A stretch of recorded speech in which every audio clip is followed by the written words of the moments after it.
Right, welcome back. Last time we went ahead and conquered the rest of the Mamluks provinces inside of Egypt and the rest of the Mediterranean coastline. So I've got quite a few wastelands filled in. Though I probably will work towards getting even more of them in the future. Though right now, I'm not really all that interested in invading Byzantium. Seems like too much effort for too little gain. For the time being. Although we've got some weird stuff going on in general anyway, I mean... Kiev and...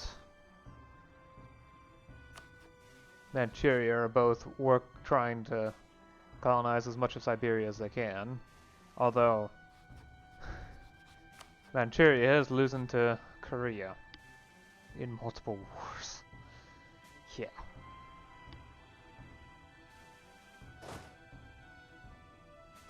In the meantime, I'm preparing for potential revolts and all that.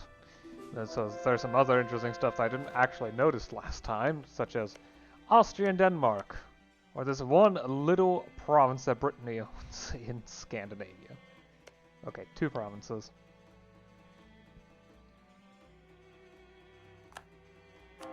Yeah.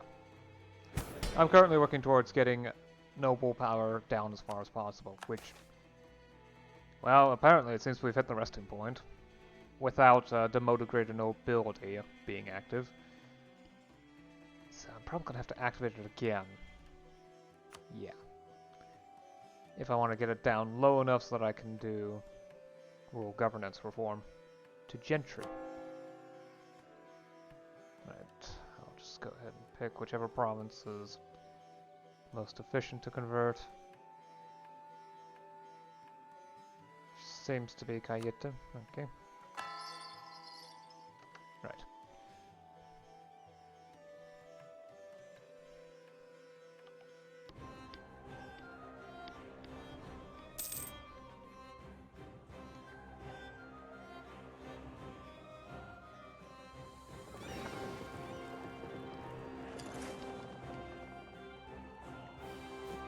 Probably should set up another army. So I can keep one army in Madagascar in case any revolts happen. Which they probably will due to reasons.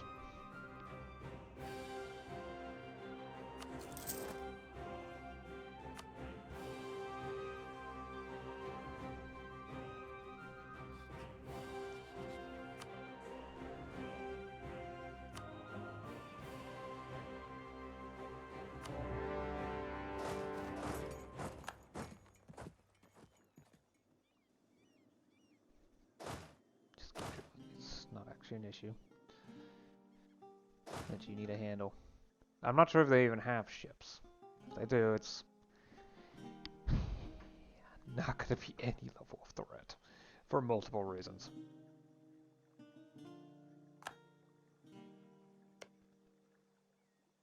It does look like they haven't been properly maintaining the fort here, but it is only level 1, so... I believe, yep, they have siege mentality. So it's going to give me a slight advantage, the reduced amount of garrison, but not much. Not much at all.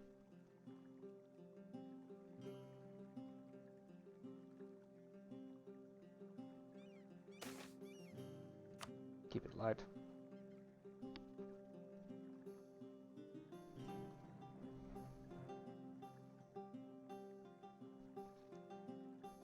Top priority is to connect up all my holdings together.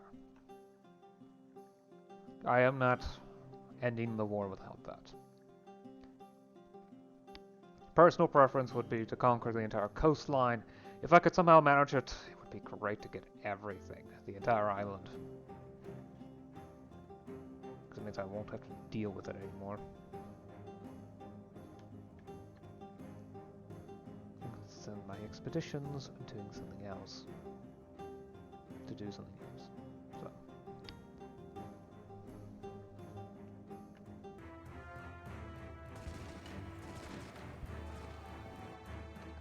Especially considering how thoroughly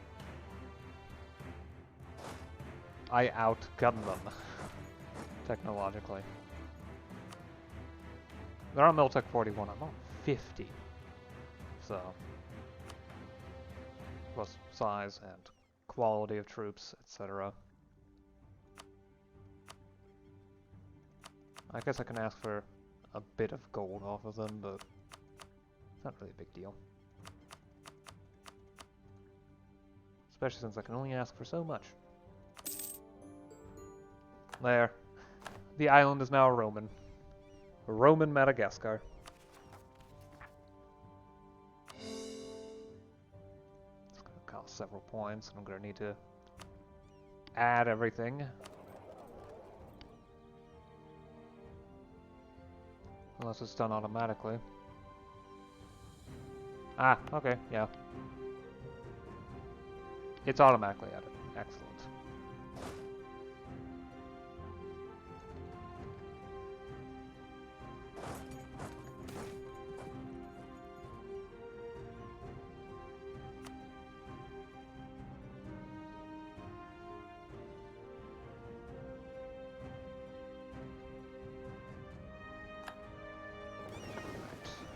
Send these ships back up to the north where they can fight a little better. Or it would be reasonable for them to sit. So I'm probably not going to do any more wars in East Africa for a while. Now I've got Madagascar. Entirely under my control. Yeah.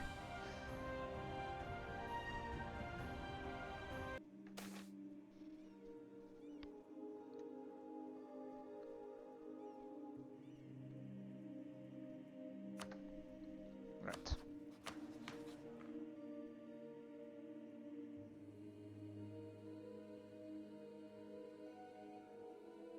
Okay, so it expires on the 27th.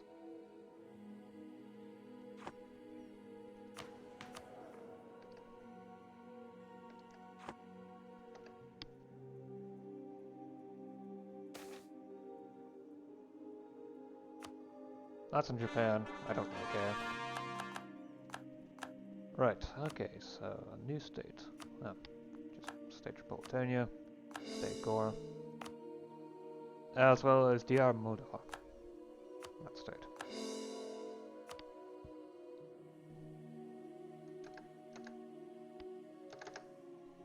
Right.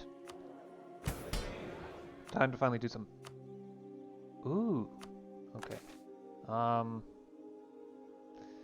Yeah, I think the power's gonna go up again, so I'm going to have to do some stuff. So, I mean, it should be fine to arrange a strategic marriage, assuming that I also do the other thing. So, just gotta check loyalty. It's at 66. Okay, that's good. Demote greater aristocrats. That's gonna cost me 25 loyalty and some stability, but I can win that stuff back easily. Promote the aristocratic faction. Overlook tenant abuse. Yield concessions to ancient liberties. That already earned me everything back. Do some unpopular relative. And arrange a strategic marriage. I just need it to be stable. I don't need it to go down very quickly. So, the strategic marriage is fine for now. I just need it to keep going down. Everything else is fine. Promote and support commerce. And perform a show of devotion. There we go.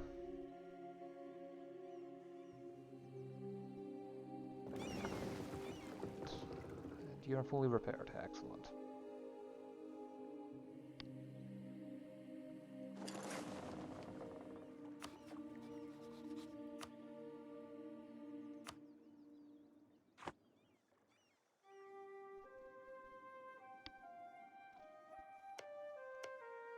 Would be best to declare the war on Genoa itself. Yeah.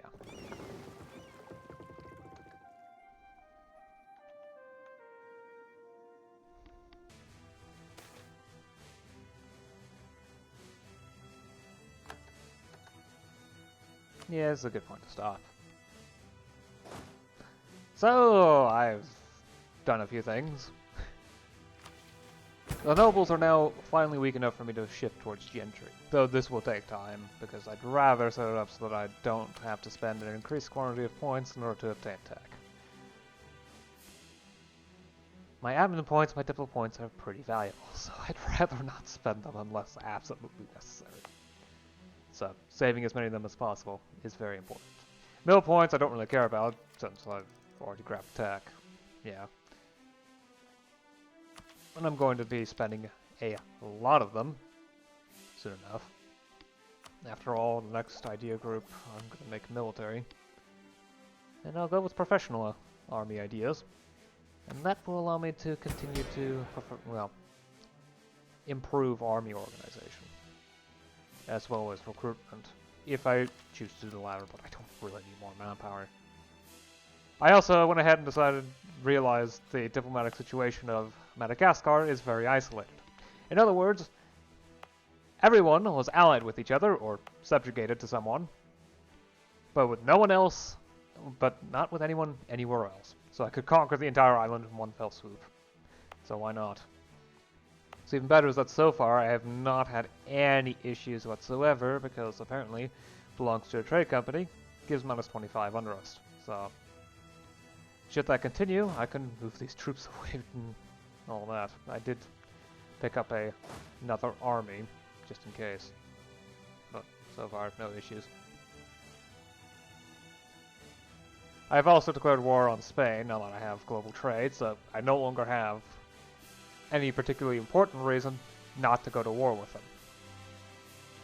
My plans are to grab the Western Mediterranean islands off of them, at least the ones that they own. Ibiza happens to be owned by Tunis, so. As well as the two trade ports that they have in East Africa. So, Pate and... what is this one? Hawaii. They don't have any others, so... Yeah, all the other trade ports are either owned by Burgundy or the Dutch. Or myself. Or England.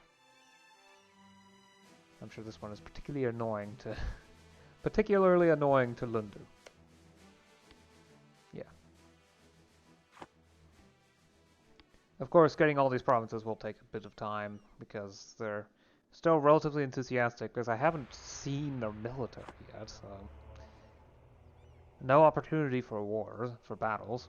I've just been occupying islands up until recently.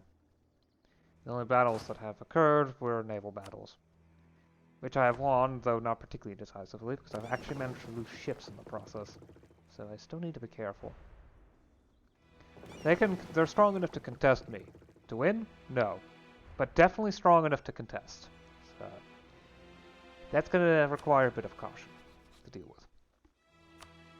Religious conversions continue. Are you actually Orthodox, or what's the... Oh, yes, okay. So, Campania and, well, where Neapolis is at, and Cayete are now Orthodox, so that's good. It means conversion efforts are improving, and that should make it easier for me to convert other provinces, as well as improve stability, which is a bit lacking because lowering the power of the nobles tends to cause them to do a lot of, what should I call it? Sabotage of that. Interference. When it comes to the stability of the country, so it's not nearly as high as it otherwise would be. The state reach is still improving. But I would personally prefer to move up to rational taxation relatively soon in order to make that even better. And I'm sure many, if not all, of the provinces in the Heartland now have maxed out state reach. Yeah. Easily. The real issue is a little bit of corruption sitting around, but even more tax efficiency should make things even better.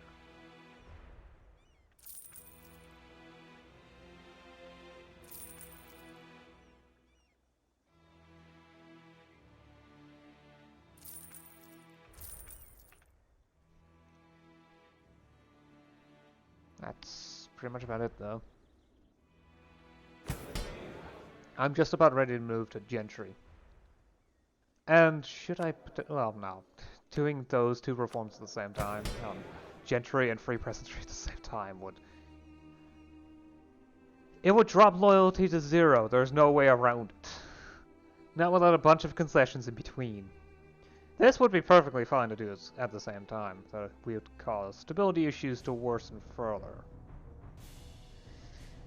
But, well, all this combined should dramatically weaken the power of the nobles in more ways than one. It not only makes them weaker in general, it reduces their power from wealth and reduces the amount of wealth they obtain via feudal dues. Then I can weaken them one final time with freeholding, which again I should be able to do with the help of demoting the nobles. It would basically turn off feudal dues, assuming I can get peasant freedom up and running. But free peasantry is easier than freeholding, simply put, so I should be able to manage it. Especially since minus 15% aristocratic gravity means that the resting point for power is going to be 15 lower. And the resting point for power currently seems to be about 55%. So the resting point for power, if I ignore power from wealth, which is going to reduce even further thanks to this, would be 40%. So I can easily bring it further down. 40% power is something I can fight off and deal with. In other news, Korea has conquered all of Manchuria, basically. Yeah, that's... interesting, to say the least.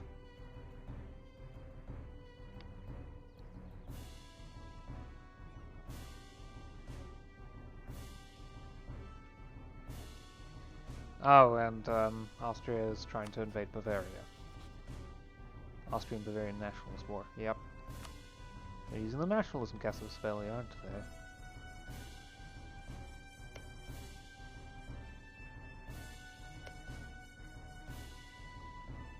Liquid culture.